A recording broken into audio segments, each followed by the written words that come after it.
ก็ได้หรอกตู้เรื่องเป็นเรื่องมันต้องเรื่องมันในตาเลย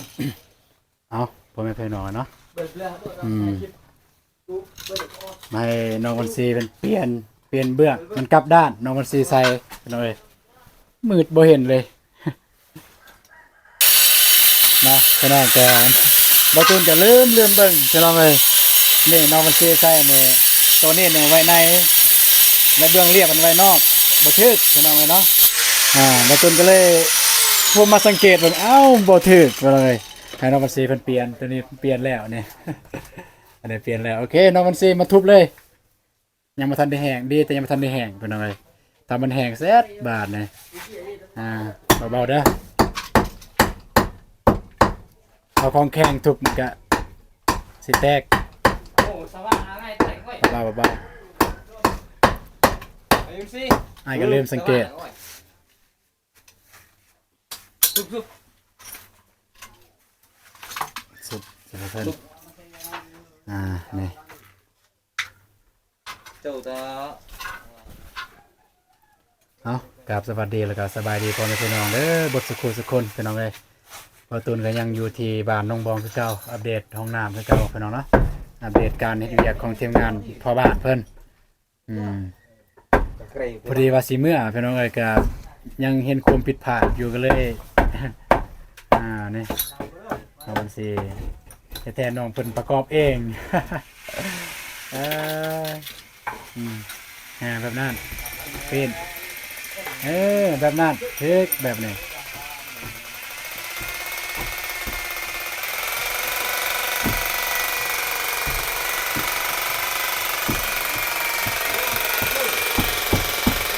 กับเพราะว่ากันเป็นน้องเอ้ยกับทางน้องเพิ่นก็บ่แม่นว่าสร้างเป็นน้องว่าแม่นเฮ็ดเป็นแต่อย่างน้อยก็เพิ่นฮู้เฮ็ดเกินว่าฮู้เฮ็ดแบบว่าดูซื่อๆบ่เป็นว่าซั่นซะผู้เฮ็ดเวียกเฮ็ดงานตั้งแต่ว่าเพิ่นประกอบบ่ถือซื่อๆบ่ว่ากัน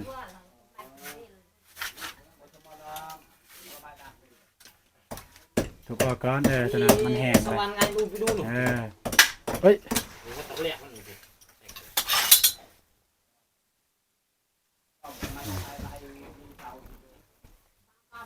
เทิกบาทเนี่ยใส่ทางนอกใส่ปูนเอาปูนมาใส่เลยทางนี้ก็ปิดฝาแล้วพี่น้องเนาะปิดฝาบล็อกเรียบร้อยแล้วเนาะน้องวันซีเพิ่นกำลังสาบปูนอยู่นี่ก็ไม่เฮ็ดฝาน้อยๆตัวสิเฮ็ดเป็นท่อระบายเป็นท่อระบายอากาศนี่ท่อระบายอากาศเป็นจังซี่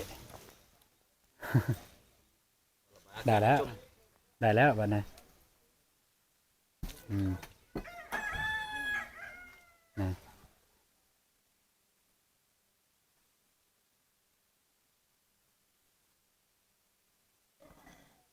เสร็จก่อนเสร็จก่อนมันจึงติดมันจะมีขี้ดิน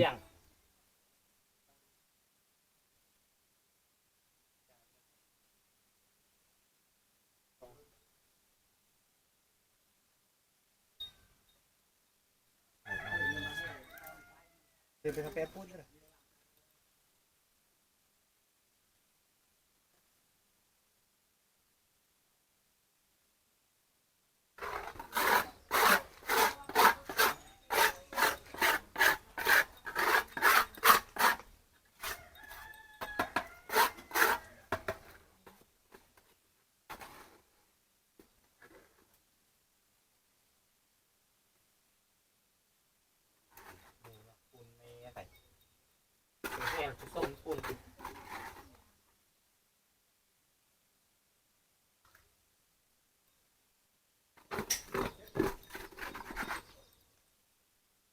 นี่พี่น้องนะความแตกต่างระหว่างซองปองนี้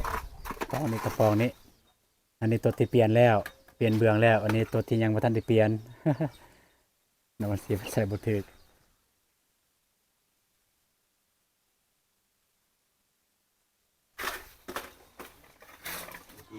สมปูนน้องเลย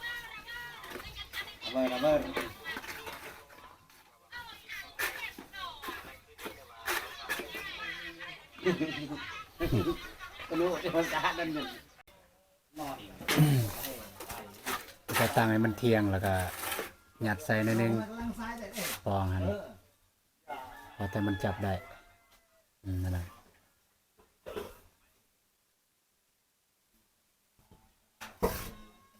นี่คือบางทางนอกเที่ยงใช่ปะโอเคได้แล้วซื้อแล้วสำนั้นเลยใส่เลยปูน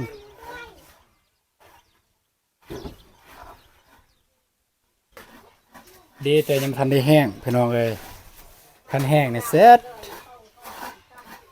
ออกยากแล้ววันนี้จะออกกับมันแตกเบิด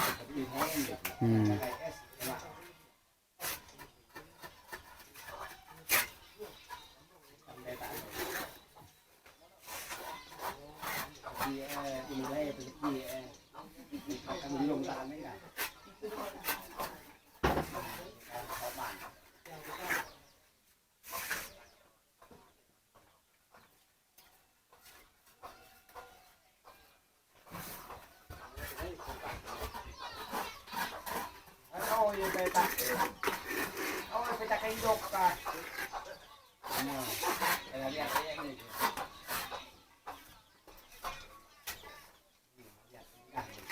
เอามาเรียนใหม่เรียน แม่นอยู่โควิดนี้ตีเลยบอกว่า ตัวไหนอยู่ถึงหัวเวียดบ่คันมันพอกับตีคันมันพอกับบ่ตีแต่อยู่ห้องหั่น พอเลยหรอก คันพอตีเลยอันนี้รออันนี้มันไปคู่ดีที่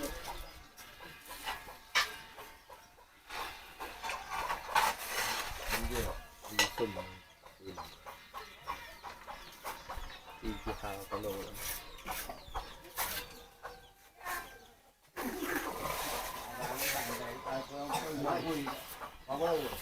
เรื่องซ้ำกันเรื่องคนเยอะช่วยนี่เด้งเดี๋ยวไม้เลยแกคุณชนะเลยตัดที่ชนะตัดที่เราเวียนพูดมาไอ้เนี่ยจะไปเล่นจะไปเล่นจ่าไปยืนเด็กได้แล้วเด็ก ทางนี้กากำลังสิตีตะโลหัวเวียดพี่น้องเลยนี่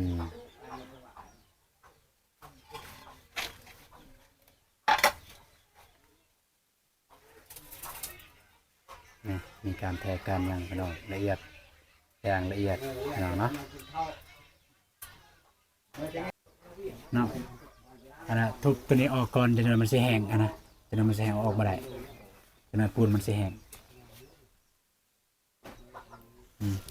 เอาซองลมออกก่อน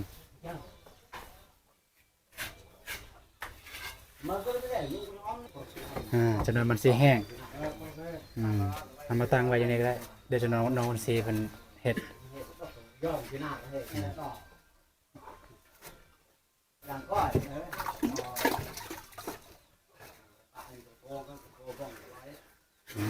แล้วก็ตัวนี้อีก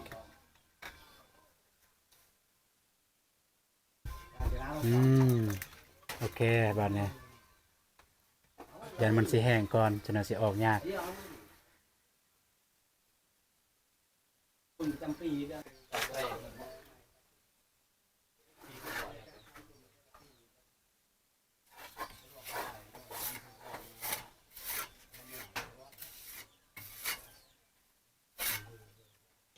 อาพี่น้องเนาะคิดว่าแม่นหยังเขาพากันหุ่มมาเบิ่ง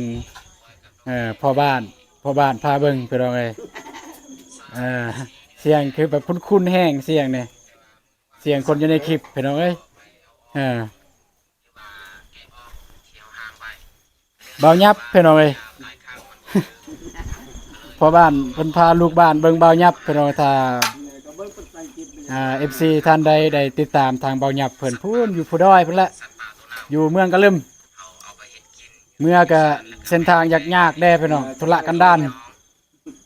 อยู่เมืองกะลึมเพิ่นก็เป็นยูทูบเบอร์นึงแหละชื่อดังอยู่ในแขวงเซกอง แต่ว่าเพิ่นจะเฮ็ดเกี่ยวกับวิถีชีวิตของเพิ่นเองแล้วก็ครอบครัว มีหยังเพิ่นถ่ายเบิดเลยเบายับนี่เบายับพี่น้องเนาะเออคุมเบิ่งเบายับพี่น้องพอบ้านพาเบิ่ง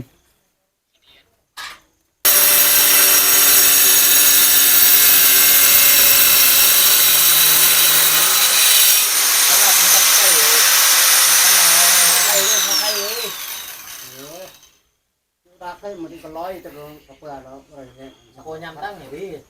ตัดตะกะโลสิติดอยู่หัววิทย์พี่น้องติดตะกะโลในหัววิทย์เพื่อสบายในการรักษาอนามัยทำความสะอาด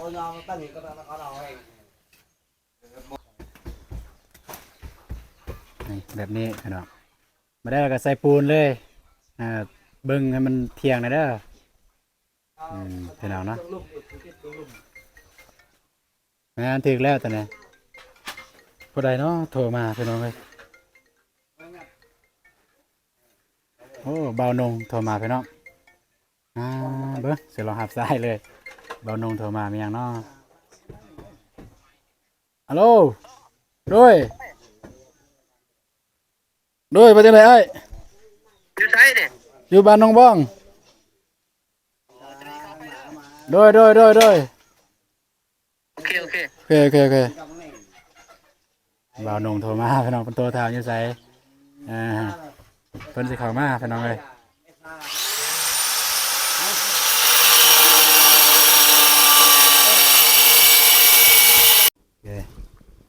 นี่ก็เปลี่ยนแล้วพี่น้องเนาะนี่มีแต่มาสาปูนทางนอกสาปูนทางในใส่ปูนให้มันจับโอ้ยประตูนก็บ่ละเอียดอีกแล้วพี่น้องเอ้ยเอาก็จะว่ากันเด้อพี่น้องเอ้ยประตูนก็เฝ้าเบิ่งสังเกตบ่ทันสังเกตบ่ทันว่าน้องเพิ่นใส่ถูกหรือผิด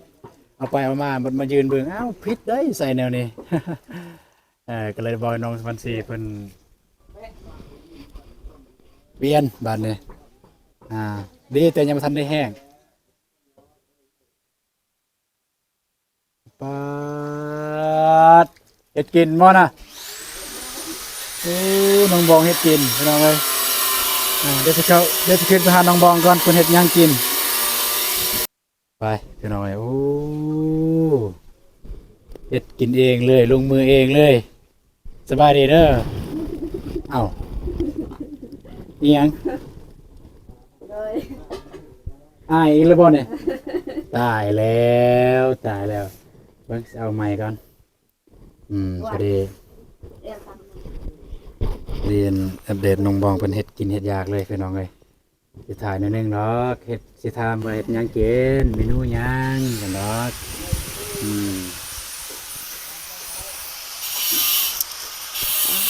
สบายดีเด้อสบายดีเด้อไอ้ตูนสบายดีพ่อแม่ผู้ใหญ่ใจบุญทุกท่านแล้วก็สบายดีFCฟังไทยฟังลาวหรือว่าอยู่ต่างประเทศหรืออยู่ในบ้านเฮาก็ขอสวัสดีสบายดีเบิดทุกคนเด้อเฮ็ดอีหยังเนี่ยบ่อ้าวไปไสน่ะตั้งนั่งโอ้บ่เป็นหยังเบาก็ได้ก็จะเอาได้ตอนหมูบอกประเทศตอนหมูผู้ว่าเป็นเสียเป็นเมนูอย่างแต่จากการเบิ่งเนี่ยซอยนี่ก็สิเฮ็ดลาบก้อยนั่นแหละแม่นต้นเบานงกันน้องเอ้ยสบายดีเด้อเบานงเด้อจะน้อยลงไปหาน่ะเฮ็ดเมนูหยังเนี่ยก้อยด้วยเบิ่งจากการซอยนี่ก็สิแซ่บอยู่เนาะสี่เหลี่ยมเป็นเหลี่ยมสี่เหลี่ยมคือบ่ดาดแบบดาดมีบ่แบบเอาใบมีดอันบ่ให้ตรงแบบนั้นน่ะนะแนวใดเสลี่ยงแบบเป็นว่าหยังแม่นแบบนั้น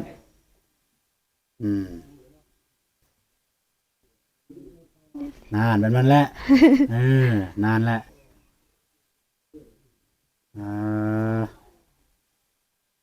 เบิ่งทรงนี่สิแซ่บอยู่พี่น้องเนาะ ฮ็ดกินให้ พี่น้อ ทาง งทีมงานพ่อบ้านบ่ โดย อ๋อก็ปกติพี่น้องเอ้ยก็ทางน้องบองเพิ่นก็ฮอดตอนเกินว่าตอนแรงจังซี่อะนะก็ทางเพิ่นก็มีน้ำใจเกินว่า มีน้ำใจเลี้ยงทีมงานพ่อบ้าน เพราะว่าทีมงานพ่อบ้านเพิ่นก็มาเฮ็ดซอยห้องน้ำครับเพิ่นก็มีน้ำใจเลี้ยงอาหารแรงว่าซั่นซะ แม่นอาหารแรง อาหารเที่ยงก็ได้เลี้ยงบ่ เลี้ยง อืมเนาะเพิ่นก็ได้เลี้ยงให้เพิ่นกินข้าวกินน้ำเด้เพิ่นมาซอยน้องบองก็นับตั้งแต่เช้าฮอดค่ำเนาะ โดย มาซอยน้องบองแต่เช้าฮอดค่ำแน่นอนเลยเพิ่นต้องเลี้ยงนอนต้องเลี้ยงให้ทีมงานพ่อบ้านเพิ่นกินข้าวกินน้ำพี่น้องเอ้ยแต่ว่าปกติก็บ่ได้อัปเดตพี่น้องว่าเรื่องแนวนี้เป็นอันนี้นั่นนี่ก็บ่ได้อัปเดตให้พ่อแม่พี่น้องได้เบิ่ง อืมอยู่ในเฮือนในไผหลักๆเป็นคนเฮ็ดกินเฮ็ดอยากเนี่ย น้องเอง เฮ็ดเองเลย โดย โอ้ ตอนเที่ยงนี่ก็เฮ็ดเอง บ่ธรรมดาตอนเช้าเด้ คือกัน บ่ได้นึ่งข้าวตอนเช้า น้องเอง โอ้บ่ว่าเช้าแรงสวยแม่นน้องเลย โดย เฮ็ดเวียกแบบว่านึ่งข้าวนึ่งน้ำเนี่ย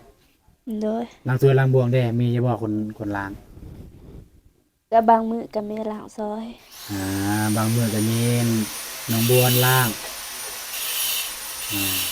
น้องบวนเพิ่นบ่สบายพี่น้องเอ้ยก็อืม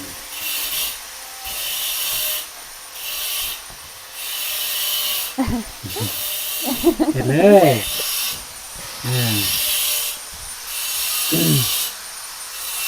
ถ้าสมมติว่ามี FC เพิ่นบายเพิ่นอยากมาลิ้นมาเที่ยวจังซี่แบบอยากกินสิมือน้องบ้องเนี่ยกะบ่กะเฮ็ดให้เพิ่นกินบ่ จ้าขอแต่ว่าผู้นั้นบ่ตินะ บ่เฮ็ดกะแต่ว่าเขาแต่ผู้นั้นบ่ติ โดย อืม คันติแล้วก็น้องบ่กล้าเฮ็ด คันติแล้วบ่กล้าเฮ็ดเลย โดย อ่าเพิ่นว่าพ่อแม่พี่น้องเอ้ยผู้ใดได้มาทางลาวใต้เพราะว่าแต่พี่น้องทางฝั่งไทยแล้วก็อยู่ประเทศลาวผู้ใดได้มามันมีมาลิ้นมายิงมายามทางฝั่งใต้ทางฝั่งใต้นี่ก็อย่าลืมแวะมาซุ่มแวะมาซิมสิมือน้องบ้องพี่น้องเฮ็ดหลากหลายเมนู นับแต่เมนูหยังแหน่ที่เฮ็ดเป็นตัวอย่างว่าได้คือจังซี่ได้ซีนหมูนี่เมนูหยังแหน่ที่เฮ็ดเป็น มีแต่เมนูก้อยแล้วก็อบต้ม หมด โดย หมดเลย เมิด คิดดี ปิ้ง ๆปิ้ง แล้วก็ตำแจวจำแจว โอ้ตำแจ่วอยากกินเลยเนี่ย พี่น้องเนาะตอนนี้บ่าวนุ่งเพิ่นอยู่ลุมเพิ่นอัปเดต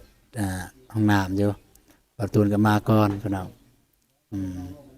ฝนตกเบิดมื้อเลยพี่น้องเอ้ยไปใส่มาใส่ก็อยากลำบากแน่ทางทีมงานสร้างหรือว่าทีมงานพ่อบ้านเพิ่นเฮ็ดห้องน้ำก็อยากมีอุปสรรคแด่จักหน่อยว่าฝนตกนี่เวลาสาบปูนสาบหยังมันบ่แห้งมันแห้งซ่าพี่น้องเอ้ยนี่อืม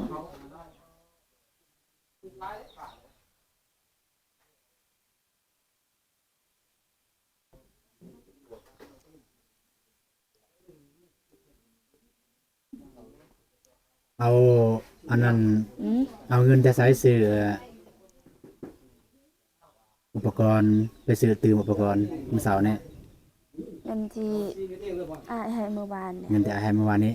โดย ซื้อเบิดเท่าไรฮู้บ่ ตอนเช้านี้ให้อ้ายกับร้านเคยไปซื้อแต่เช้าน้องเอาให้ล้านหก ล้าน6แสน โดยแล้วก็ ล ลงอีกแล้วก็น้องให้อีก300,000 3แสน คือแบ ล้า บ นเก้า ซื้ออุปกรณ์นี่แหละ เบิดเลย2ล้านนั่น ล้าน7ล้าน8ล้าน9ยังเหลือเส้นหนึง ยังเหลือแสนหนึง โดย นี่แหละที่ว่าโอ้เงินตอนจัดนี่หลายแต่ว่าตอนเสียจ่ายนี่บ่ฮู้ว่าแนวใด ตอนจับลายบัตรใส่จ่ายน้อย โดย อ่า ไปเบิ่งเครื่องน้อย โอ้ยค่าของสีบเดี๋ยวนี้มันแพงล้านหนึงล้านกีบนี่เก่าตลาดนี่บ่ได้บ่พอย่างดอก ถ้าว่ามันหลายบ่มันก็หลายพี่น้องเอ้ยสำหรับเงินล้านกีบหลายบ่มันก็หลายจำนวนมันก็หลายแล้วสำนั้นคนแบบว่าคือจังเฮาเนี่ยยานว่า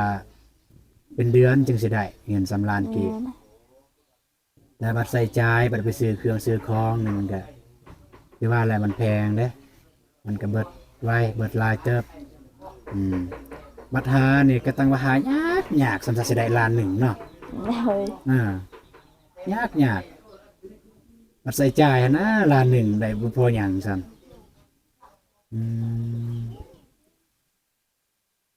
เดี๋ยวเนาะก็ให้พี่น้องไว้ก็ประมาณนี้แหละทางน้องบองเพิ่นเฮ็ดกินเฮ็ดยากก็จะให้ทางน้องเพิ่นเฮ็ดกินเฮ็ดยากเลยสุดท้ายก็ย่านว่าเฮ็ดกินบ่เป็น อ้ายกว้างย่าน ย่านกล้องว่าซั่นซะย่านกล้องก็เลยบ่กล้าย่านว่าคันท้ายแล้วตัวเองเฮ็ดกินบ่แซ่บซอยซีนบ่เป็น แม่น ซอยบางๆนะแม่ นี่ก็มันน่าโพดเวลาย่ำมันสิเจ็บขมับ เจ็บขมับได้มันยำสิมันน่าโพดเอาบางๆเอาซ้ำใบมีดทันเลยบางๆซ้ำใบมีดทันนั่นแหละ บ่คันเฮาว่าคันเฮาสิคนยันมันสิเปื่อยแฮงเด้ บ่เปื่อย แน่เฮ็ดบ่ เปื่อ เป็ ย น นี่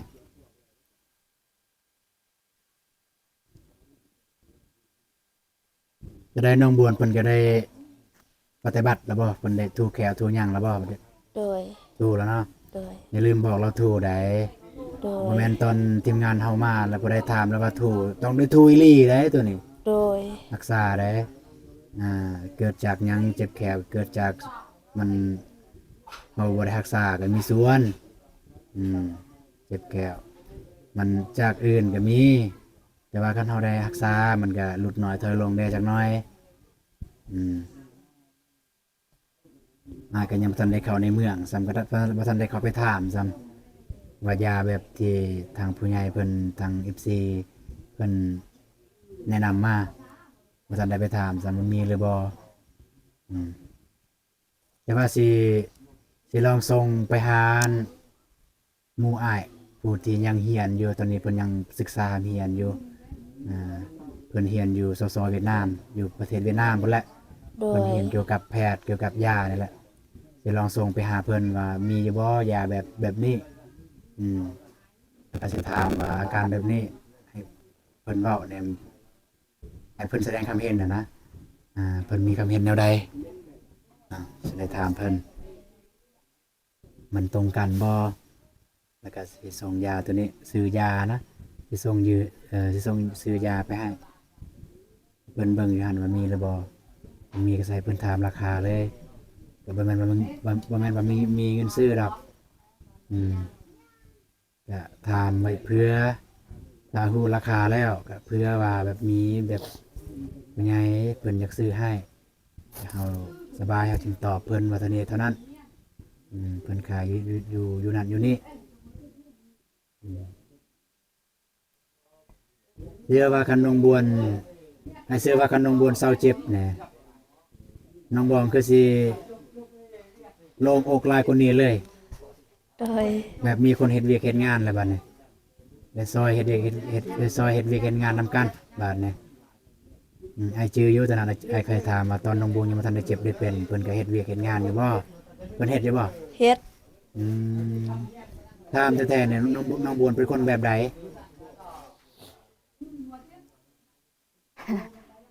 เป็นคนขี้อาย ขี้อาย โดย แต่ว่าบ่ได้อายกับเวียกกับงานติ กับเวียกกับงานเราบ่ได้อายติแบบเฮ็ดเวียกเฮ็ดงานใช่นะเราบ่ได้อาย โด ติ ย เราก็เคยบ่ไปรับจ้างนำเวียดตะกี้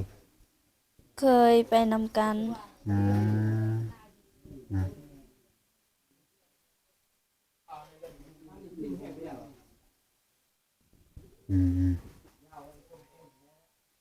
แต่ว่าเดี๋ยวนี้เนี่ยน้องเพิ่นมาเป็นจังซี่ก็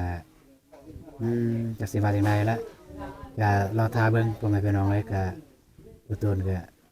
เว้าเรื่องยุกเรื่องยายังทันได้ถ้าสมมุติว่ามี ได้ยาสมมุติว่าได้ซื้อสิมาแบบสิมาทายแบบสิมาทายแล้วให้เพิ่นกินเลยในกล่องเลยบ่ให้แคะยาได้ อยากเศร้าแล้วแค่ยาเนี่ยบ่เศร้าได้แล้วการน้องเวลาคือพวกน้องนะพวกน้องแบบเอื้อยน้องเดี๋ยวเว้าเอิ้นว่าแฮงกันได้อะนะเว้าแฮงอะนะเฮากับคนนอกเนี่ยเว้าแฮงบ่อยากได้ปานใดกันสิเว้าแฮงก็ยานฮู้สิเกลียดสิสั่งก็เว้าเลยถ้าอยากเศร้าอยากดีอยากเจ็บอยากเศร้าอยากดีอยากเอิ้นว่าอยากสบายในตนในโตปฏิบัติตามที่เพิ่นแนะนำสมมุติว่ายุกยาจังซี่ปฏิบัติตามที่แพทย์หมอแนะนำถ้ามีเงินก็อยากไปเอ็กซเรย์ไปอีโกเบิ่งว่ามันมีบาดแผลบ่อยู่ไหนแล้วว่าเป็นจังไดโอเคไปน้องเอ้ยก็ประมาณนี้แหละน้องบองก็สิซอยตอนก็สิแล้วเนาะแต่ว่าบ่ตูนก็สิได้กลับบัดนี้กลับก่อนเด้ ถ้ากินข้าวนะ โอ้ยกินข้าวมาแล้วกินแล้วได้มาเอื้อนสิได้มาอัปเดตใหม่ว่าทางทีม ทีมงานพ่อบ้านเพิ่นเฮ็ดแล้วหรือบ่มื้ออื่นพี่น้องเลยพี่น้อยสบายดีเด้อบ่าวนุ่ง สบายดี เลยโอ้เนาะมาเจอตอนค่ำพี่น้องเลย มาคำๆหมดเลย ฝนตก ตกว่ามีแต่ทางบ้านได้ตกอันนี้ โอ้ยทางนี้ก็ตกแต่เช้าเลยบ่ได้ เกิดมีแต่ทางฝุ่นตกถ้าแต่งตกอยู่นี่ก็ตก ตกทั่วฟ้าเลยพอสิโทรหาแล้วมึงมืดตึ๊บมึงแนมมึง โอเค แต่ว่าจะปิดไข่กัน เป็นไข่ป่ะ กิน ดู ยา แลสุขภาพได้บ่แม่นแต่ดูแลคนอื่นแล้วตัวเองบ่ได้ดูแลสุขภาพตัวเอง ดูแลสุขภาพตัวเองไปนำ กินยาอยู่แต่ว่ามันจะเบียดได้เฮา เลย ตรงไหนมาที่เบิ่งแน่ นาน ขาดมือนึงก็คนเพียงเบิ่งได้บัด นาน หอดใส่นะ นาน ไปสิขึ้นไปหาหน่อย พาน้องบอกว่าน้องขึ้นไปแล้ว ขึ้นแล้วบ่ โดยการโนซิสอันนี้โดย มาเด้อ โอเคบัดนี้จึงสมบูรณ์แบบพี่น้องเลยบัดนี้จะสมบูรณ์แบบบัดนี้ทึกเบื้องทึกหน้าทึกหลังแล้วบัดนี้เมื่อกี้เนี่ยประตูก็เริ่มสังเกต บัดนี้สมบูรณ์แบบแล้วทางน้ำนองเพิ่นพี่น้องนะแม่กำลังติดตากะโลอยู่ตะมิดประตูมาสิอยากใส่ให้น้องเพิ่นเอ้าไปเลยเอาเลยติดตากะโล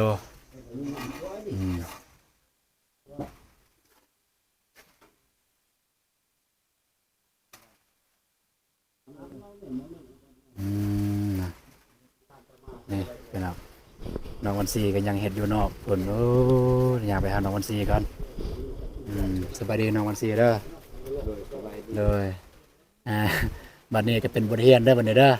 ถ้าได้เฮ็ดห้องน้ำในต่อหน้าถ้ามีคนจ้างสมมุติว่ามีคนจ้างไปเฮ็ดเป็นบทเรียนแล้วบัดนี้ โหแล้วประเทศวันนี้โหแล้วประเทศติดซองลม โอเคบ่ว่ากันพี่น้องเอ้ยวันที่โอเค